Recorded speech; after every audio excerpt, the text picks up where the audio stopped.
Luka Doncic is a bad man. Stepping back on Harden, hitting impossible shots, taking over games. What makes him so good? Let's find out.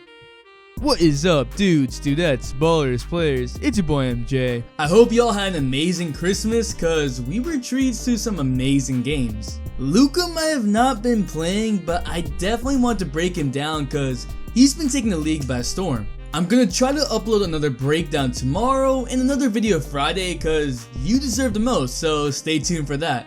Also, hit that like button for the spirit of the holidays and the amount of daggers Luka will hit in his career. 4,121. And in the spirit of the holidays, I want to find a way to get you guys to these amazing games and see this. No! And so, I have to thank SeatGeek for sponsoring this video.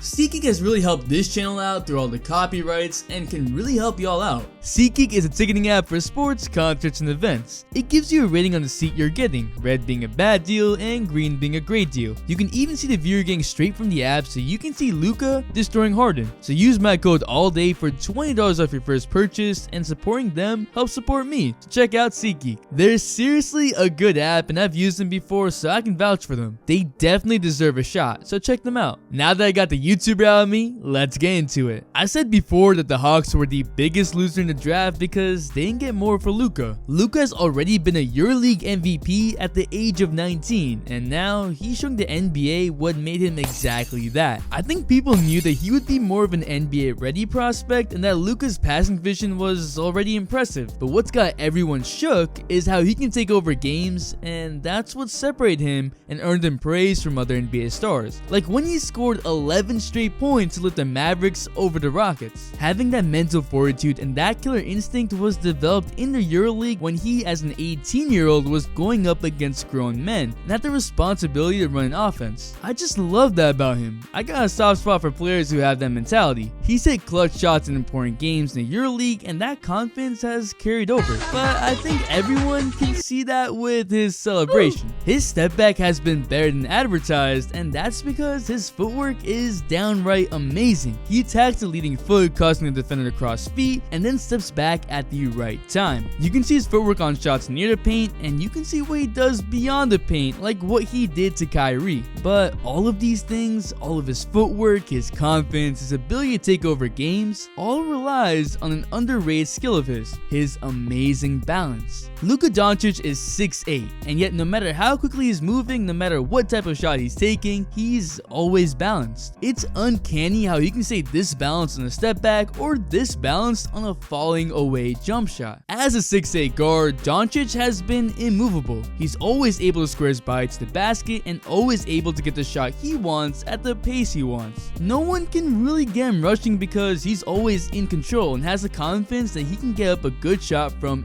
any position. It reminds me of how an older Kobe and Jordan were when they were getting their shot in their later ages. They always had great footwork, but more than that, they could always maintain some level of balance and manage to square their bodies. Luka's balance seems to be better than theirs, so all those little flip shots near the rim, they may seem unbalanced, but Luka's always in control, allowing him to finish those with ease. You really don't see Luka on the ground too much unless he's hit extremely hard, and that's just because he has an innate sense of how to jump and land. As part of growing up abroad, there was definitely a different focus on skill set. Luka has a lot more of a technical skill set. Watching his dad win a Slovenian championship at the age of 9, he pretty much was learning footwork, spacing, and fundamentals since the age of 9. But his balance is something that Luka has worked on tremendously to keep up with the pros. A facility in Santa Barbara called P3 has been measuring Doncic's biomechanics since 2015, and I've always found him improving in his core moving mechanics, like lateral quickness. What has impressed them the most is Doncic's ability to stop on a dime. He's been better than the average NBA wing since 2016 and above the 90th percentile of NBA point guards starts at stopping at dime, and a lot of that is to do with his ability to keep balance at whatever speed he's going. He's not the fastest at accelerating, but he doesn't need to be. He uses his off ball as well, being able to make cuts while juking his defender out. Remember how much Curry's core workouts and working on his balance helped Curry go from being injury prone to NBA MVP? I do. Doncic already has that and allows him to pretty much pull off any move he wants, and also hit some impossible shots like,